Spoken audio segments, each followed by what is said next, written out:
welcome to Love Every Moment, coming to you today from Terre Haute, Indiana. Today's verse is 1 Peter 1:14. As obedient children, do not be conformed to the former lusts which were yours in your ignorance. Now it starts with as obedient children. When we hear the word obedience, we tend to think, like most people do, that it's up to us. There's some commandment, some law, and it's up to us in our own human efforts to obey that law. And that's, of course, Phariseeism, and it doesn't really work that way in Christianity. So really, it should be the Spirit's work within us. And let's look at a cross-reference to have a better look at this. 2 Corinthians 10:5. But to get into this, let's look at verse 3 really quickly. It says, "For though we walk in the flesh, we do not war according to the flesh." In other words, though we walk in the flesh, we're fleshly people, we're humans. We do not war according to the flesh. In other words, we don't use flesh to fight flesh, which is ridiculous. We should fight flesh, if we're going to fight it, with the Spirit. It should be the Spirit's work within us.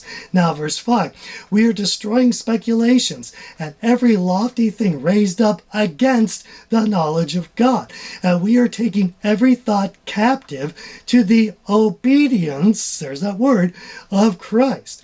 So every thought captive. That's where the obedience begins, and it begins with Christ. Submitting everything to Him. Once we get that, then the Spirit will help us obey the laws and the commandments. Let's go back to our main verse, which says, "Do not be conformed to the former lusts which were yours in your ignorance." Now this word lust is interesting, and we covered this in 1 John 2:16. This is the link up here, which says, "For all that is in the world, the lust of the flesh, the lust of the eyes, and the boastful pride of life is not from the Father, but is from the world." Now, I'm convinced that most of the sins that we're going to commit fall under one of these three categories: the lust of the flesh, the lust of the eyes, or the boastful pride of life.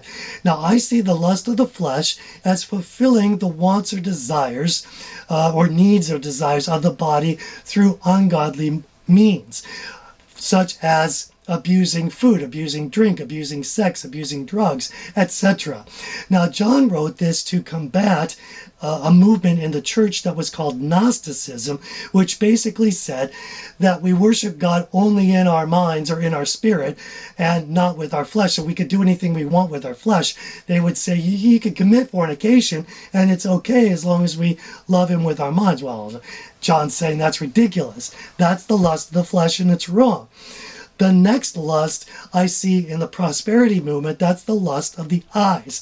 That's, I want stuff. I want money. I want cars. I want big houses. I want all this stuff. And that's the lust of the eyes. And the prosperity movement says, well, you can have it all as long as you have enough faith, which makes it sound really spiritual. No, sorry, it's the lust of the eyes, and it's wrong. Now, the boastful pride of life, that's basically the opposite of John the Baptist, who had said, he must increase and I must decrease. The boastful pride of life is, it's me first. I want to elevate myself. I want to be up here, and I don't want to be a loser. I don't want to be down there. And of course, there's many ways that that could manifest itself. One way I'm seeing this in the church nowadays is this spirit of argumentation, where we've got to win arguments about creation or Noah's Ark or whatever. And we'd rather win an argument than win a soul. You know, we'll trample over some non-believer rather than just trying to understand him in his doubts. That's wrong. It's the boastful pride of life. In fact, something personal is, I've been seeing a lot of posts recently on social media against people who own electric cars. Well, I'm towing a plug-in hybrid behind me. And there's, from Christian friends of mine, mean-spirited memes about how electric car drivers are ruining the planet, and they're so egotistical, thinking they're saving the world and all this stuff. I'd like to argue the point and set the record straight. They're wrong. But you know what? If I do that, then I'm in that spirit of argumentation, and now I'm guilty of the boastful pride of life.